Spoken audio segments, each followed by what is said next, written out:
অনেক বিব্রতকর অবস্থা পড়তে হয়। আপনাকে এই পার্লামেন্টে দাঁড়িয়ে একদিন বলেছিলাম আজকে যে থাকতেন ভালো ছিলেন, বলেছিলাম আপনি কথা কম বলেন। No, no, not acceptable. I know definitely.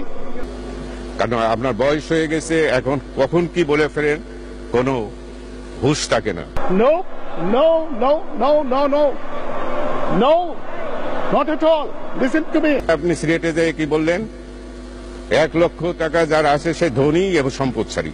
4,000 কোটি টাকা কোনো টাকা না, 1 লাখ হয়ে গেল টাকা। No, no, not acceptable. I know definitely. সুতরাং আপনি অর্থমন্ত্রী, আপনার দায়িত্ব এই সংসদে বাজেট পেশ করা।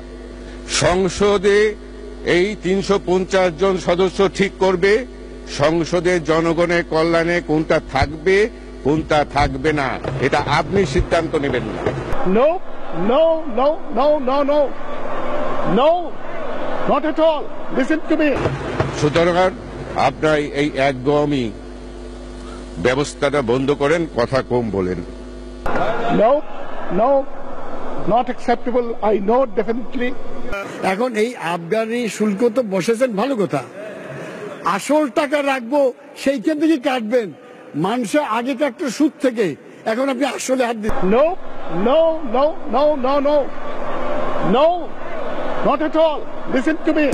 ব্যাংকের টাকা লুট করবে লুটেরা, তাদেরকে আপনারা বিচার করেন। তাদের বিচার না করে আজকে জনগণকে বিচার করবে। No, no, not acceptable. I know definitely.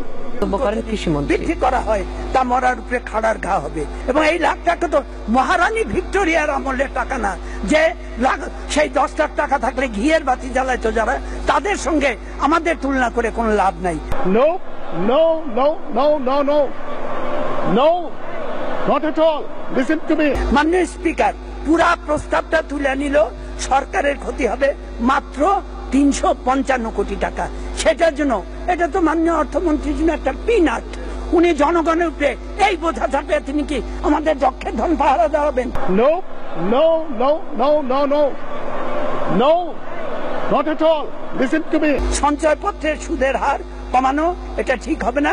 সবচেয়ে বড় কথা, আমরা যদি ঋণ খেলাপিদের বোঝা নিতে পারি, তাদের তোয়াজও করতে পারি, তাহলে কেন মধ্যবিত্ত নিম্নবিত্তের সামান্য বোঝা আমরা নিব না? No, no, not acceptable. I know definitely.